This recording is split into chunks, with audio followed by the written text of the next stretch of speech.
第83章小方主。在凝血散出来后的不到1月时间，萧家便是囊括了乌坦城 70% 的疗伤药市场，巨大的利润让得萧家一片喜庆。前段时间略微有些稀疏的门庭，现在也是络绎不绝，宛如集市一般热闹。相比于萧家的喜庆，加列家族则是一片阴沉。由于前段时间的暴力行为惹起了极大多数佣兵的厌恶，而且萧家的凝血散功效较之回春散也要强上不少，所以加列家族的疗伤药产业一直被萧家压得动弹不得。要不是萧家每日的疗伤药是限量供应，恐怕加列家族就真的只能喝汤水了。不过疗伤药产业虽然缩水了，可其中的利润依然不小。然而最让加列家族头疼的还是炼药所需的大量药材。作为城中的最大资源库，米特尔拍卖场已经拒绝再与他们合作。对于这种药材封锁，加列家族也是恨得咬牙切齿，可即使心中怒火再大，他们也不敢对米特尔拍卖场进行强迫。要知道，米特尔拍卖场的后台那可在整个加玛帝国都能排行前列的强大势力，他一个乌坦城的小家族还没那么大的能耐遭惹人家。拍卖场的路子已经走不通，无奈之下的加列家族只得用比市场价高好几层的价格将乌坦城中的药材店抢购一空。不过这也只是权宜之计，毕竟这些药材店也没有实力长久供应如此庞大的需求量。而且最重要的一点，现在乌坦城中所有人都瞧出了萧家与加列家族之间的火气与杀意，此时帮助加列家族无疑就是在得罪正如日中升的萧家。所以在第一次出售了药材给加列家族之后，很多药材店都不敢再大规模的出售，而这般行止更是让的加列家族雪上加霜。如此一来，加列家族在乌坦城的药材来路几乎已经被斩断了将近8层，剩余的2层已经远远满足不了炼制疗伤药的需要。为此，百般无奈的加列家族也只得采取高价从其他城市收购药材，这才勉强地解去了药材不足的危机。可也因此，加列家族的利润再次大幅度缩水。要不是有着疗伤药的利润支撑，加列家族恐怕早已经面临破产。现在的乌坦城，萧家正借着疗伤药的东风，地位扶摇直上，甚至隐隐有盖过另外2大家族的势头。喧闹的方式，萧炎慵懒地行走在街道之中，在他的身后跟着7、8位身着萧家护卫服装的魁梧大汉。这些大汉的胸口上都无一例外的会有4颗以及4颗以上的金星，显然这些大汉都具备有4星斗者的实力。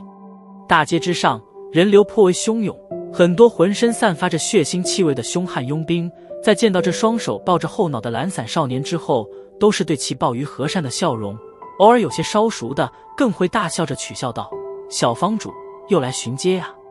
每次对于这种称呼，萧炎都会有些无奈地扯了扯嘴，然后发出一声低低的哀叹。半月之前，萧战忽然把他丢来管理这所方士，美其名曰锻炼。对于萧战的这项举动，萧家还着实争论了一番。10几岁就管理一所方士，这在萧家还从未有过。不过最后在念着萧炎如今身份已经不同往日的份上，一些人也只得答应。于是在家中休息的好好的萧炎便是被丢了过来。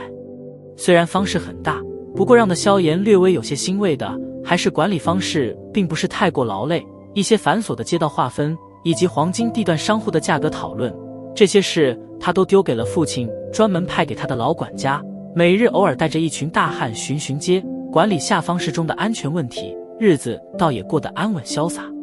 萧炎看似性子平和淡然，不过却极其喜欢和佣兵在一起谈论那些做任务时的刺激冒险、奇异魔兽，以及一些某某处的山洞中有着前人所留功法。这些种种都将萧炎骨子中的冒险因子刺激得滚烫起来，恨不得现在就钻进那些人迹罕至的深山之中，去寻找那些神秘而强大的功法以及斗技。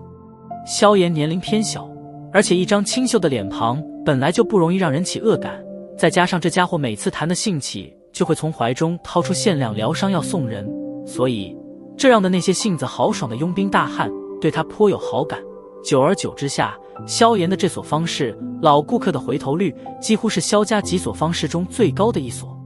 回想起这半个月来的事，萧炎有些感怀地轻笑了笑。这种日子所剩不多了啊，顶多再过1个多月，他就得随药老外出修行，以后恐怕1、2年时间内都不会再回来。